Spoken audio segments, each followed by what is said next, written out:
घेईन जन्मांतरे हेच करावया खरे. मनी भक्तीची आवडी देवा व्हावी आईशी जोडी. आम्हाला ह्या भक्ती रसाचं सेवन करायचंय.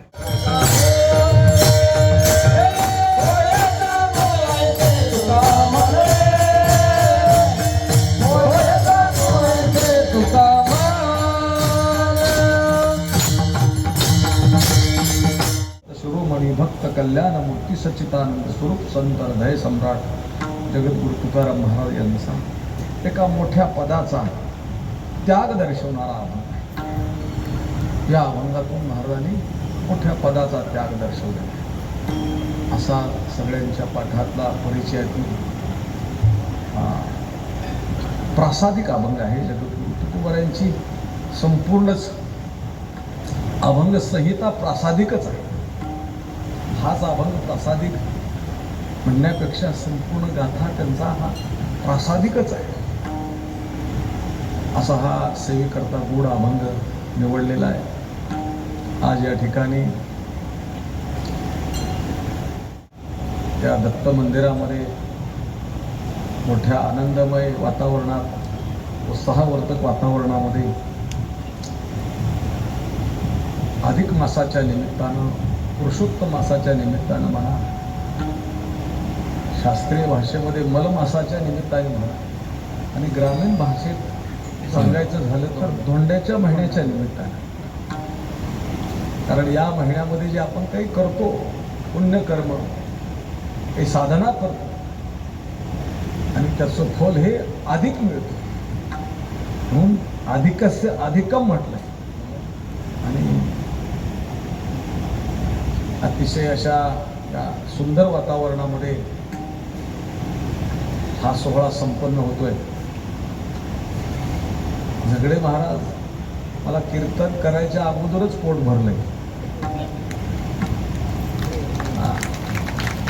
असू द्या, टाळ्या वाजवा भजनात बरं का. माझ्या वाक्याला टाळ्या वाजवायची काही गरजच नाही. मी टाळ्या वाजवून घेणारा महाराजच नाही बरं का. आणि टाळ्यासाठी माझं कीर्तनही नसतं. मला इथं असा मगाशी लाईट गेल्यानंतर असं वाटतं की लाईट येऊच नाही. तुम्ही म्हणाल महाराज असं कसं काय बोलता तुम्ही, लाईट येऊ नये. आम्हाला तर वाटत कधी लाईट येईल. कारण लाईट अचानक गेली. हा समोरचा जनसमुदाय हे टाळकरी आणि पवित्र नीरा नदी बघितल्यानंतर मला वाटलं मी पंढरपूरच्या चंद्रभागेच्या वाळवंटामध्ये आमच्या फडावरच कीर्तन करतोय असंच अगदी मला वाटलं. म्हणून मला वाटलं लाईट येऊच नाही. कारण फडावर आमच्या लाईटही नसते आणि स्पीकरही नसतो आणि तिथं सुद्धा आम्हाला कीर्तन करावं लागतं. म्हणून लाईट आली नसती तर मी तुम्हाला काहीच म्हटलं नसतं. आणि माईकचा आवाज कमी झाला जास्त झाला तर आज ऑपरेटरला काही अडचण नाही. मोक्षाचा अधिकारी हा कोणी होऊ शकत नाही. मोक्ष तर मनुष्य जीवनाचा खऱ्या अर्थानं नात्र भागवतामध्ये सांगतात की स्वार्थच आहे. म्हणजे तो मिळालाच पाहिजे. मनुष्य देहीचा हाची स्वार्थ जेणे साधावा चौथा पुरुषार्थ. चतुर्थ पुरुषार्थाला मोक्ष म्हटलं जातं. धर्म अर्थ काम आणि मोक्ष किंवा सलोकता स्वरूपता समीपता आणि सायुज्यता हे 4 मोक्ष. त्याच्यापैकी चतुर्थ जो आहे तो मोक्ष आहे आणि तो मिळवावा लागतो. उपजताच अर्थ आणि काम हे 2 मोक्ष माणसाला उपजतात प्राप्त आहे. इथं धर्म आणि मोक्ष हे मिळवावं लागतं. मोक्ष मिळवणं हे मनुष्याच्या जीवनाची इति कर्तव्यता असताना महाराजांना प्राप्त झालेला मोक्ष महाराज म्हणतात त्याला तुच्छ समजतो. मी त्याला जवळ करत. म्हणजे किती मोठ्या पदाचा त्याग आहे. पण दुसरी अशी एक शंका त्याच्यामध्ये, मग एवढं अवघड पद आहे, एवढं दुरापास्त आहे, एवढं गरजेचं आहे आणि असं असताना जर महाराज त्याच्याविषयी तुच्छता दर्शवतात तर कदाचित महाराजांना ते पद प्राप्तही नसेल असंही शंका कदाचित. परंतु न्यायशास्त्र असं सांगतं की जो प्राप्त विषय आहे आणि त्याचा त्याग दर्शवला प्राप्ताचा तरच न्यायशास्त्र त्याला त्याग म्हणतं. अप्राप्ताचा त्याग हा न्यायशास्त्र ग्राह्य धरत नाही. अप्राप्त विषय आहे,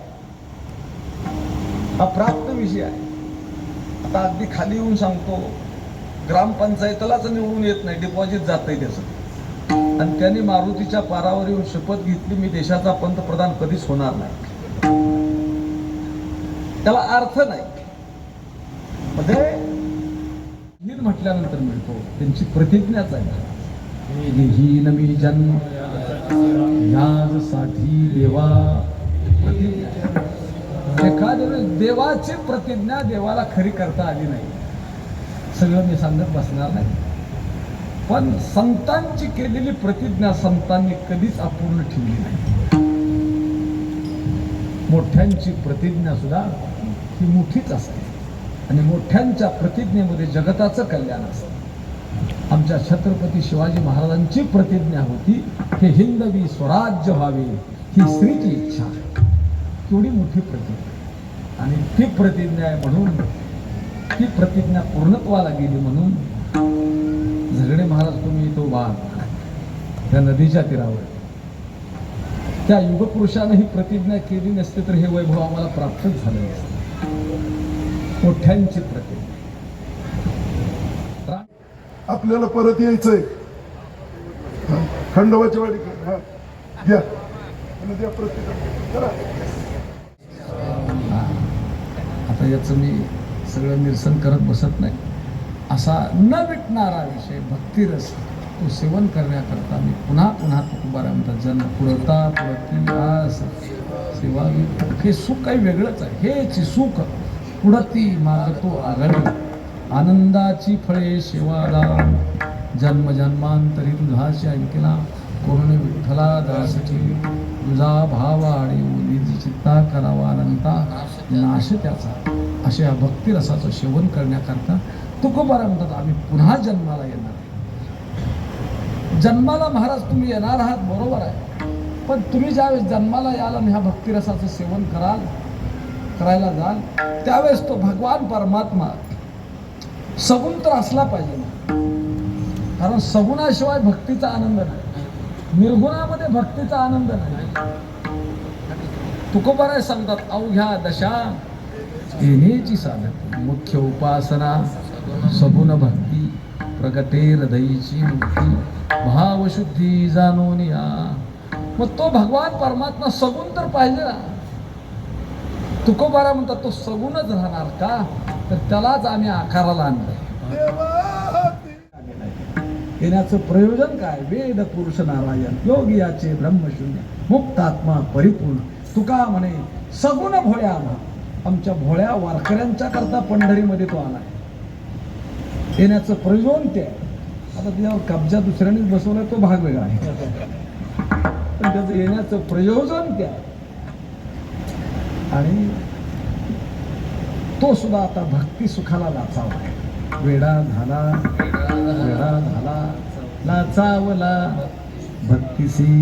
हे प्रमाण दोन्हीकडे लागतं, देवालाही लागतं आणि संतालाही लागतं. देव सुद्धा भक्तासाठी वेडा होतो, बरोबर. जनाबाईंच्यासाठी नाही का वेळाच होता. जनाबाईने म्हणावं पांडुरंग आमचा पिता, देवाने म्हणावं पांडुरंग आमचा पिता, इथपर्यंत ठीक आहे. जनाबाईने म्हणावं रखमाई आमची माता, देवाने म्हणावं रखमाई आमची माता. हे वेडेपणाचंच लक्ष नाही का नाही. भक्ता करता देव वेडा होतो, बरं.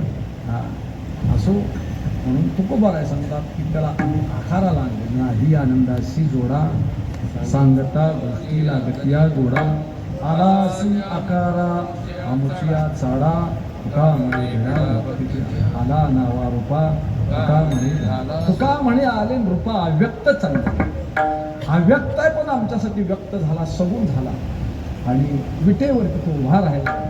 आता तो निर्गुणात जाऊ शकणार, आम्ही त्याला जाऊ देणार. निदू निराकार होऊ त्यासी, तो सुद्धा भक्ती सुखाला लाचावलेला आहे. तुकोबारा म्हणतात त्याला देव कोणी केला, आम्ही केला. आपण नाही काय एखाद्या आमदाराला म्हणतो आमच्या मतावर आलाय तुम्ही, तसं देवाला म्हणावं आमचेनी भावे तुझं देवपण. हे का विसरून राहिला असेल. महाराजांच्याकडे थोडंसं दुर्लक्ष झालं असं वाटलं महाराज तेवढं कडक पण होतं, जिव्हाळ्याचं बोलायचं तेवढे कडक बोलतो. तो राजा आहे, सम्राट चक्रवर्ती राजा, ते राजकुमार आहे. मग म्हणले त्याला चांबड्याची चांगली नवीन गोफण बनवून घ्या. राजा बोले झाला आणि त्या गोफणीमध्ये म्हणले खडे गोटे नाही टाकायचे, सुवर्णाच्या गोट्या, सगळ्यात जड धातू सोन्याच्या गोट्या करा. तर त्या राजाने सांगितल्याबरोबर ऑर्डर मिळाल्यावर काय सुवर्णाकाराकडे गेलो प्रधानजी, 10 तोळ्याच्या 15 तोळ्याच्या 20 तोळ्याच्या गोट्या, अशा 15-20 किलो गोट्या बनवून आणल्या. राजाच होता. गेले 4 वाजता आणि त्या माळ्यावरती तो राजकुमार उभा राहिला. अंगात उर्मी झाली गोफण चालवायची. ज्वारीचं पीक असं भारदार बसलेलं, एवढे मोठे बत्ती, देशी ज्वारी उंच वाढलेली, पांढरी शुभ्र कंस दिसतात, काही हिरवी दिसतात. पूर्वी अंगात भरली, पण कुठं पाखरू तिथं काय दिसायला तयार नाही. एवढ्या ज्वारीत किती पाखरं खाऊन खाणार आहेत. आता ज्वारीच राहिली. आणि मग एक पांथस्त वाटसर चालत निघालाय. मिरेला पारायण आहे, सप्ताह आहे दगडे महाराजांचा मोठा, 6:30ला कीर्तन आहे. आपल्याला अंतर बरंच काटायचं आहे. म्हणून त्या ज्वारीतून असा निघाला, झाप झाप झाप चालत निघाला. पुढं एकच, आता कीर्तनाची वेळ झाली, चालतोय. राजकुमारांनी पाहिलं, अरे काहीतरी सावध दिसतंय तिथं, म्हणजे ताटा हलताय. आणि त्या दृष्टीनं, त्या दिशेनं त्या गोफणीमध्ये 15-15 तोळ्याच्या 2 गोट्या, 20-20 तोळ्याच्या 2 गोट्या, 2-4 टाकले. त्याला काय, राजाचा मुलगा त्याला. आणि गोफण अशी फिरवली, अंगात ताकद होती, हुंडा होता. आणि ताड दिशी आवाज काढला आणि त्या दिशेने, त्या पांथस्ताच्या दिशेने त्या सोन्याच्या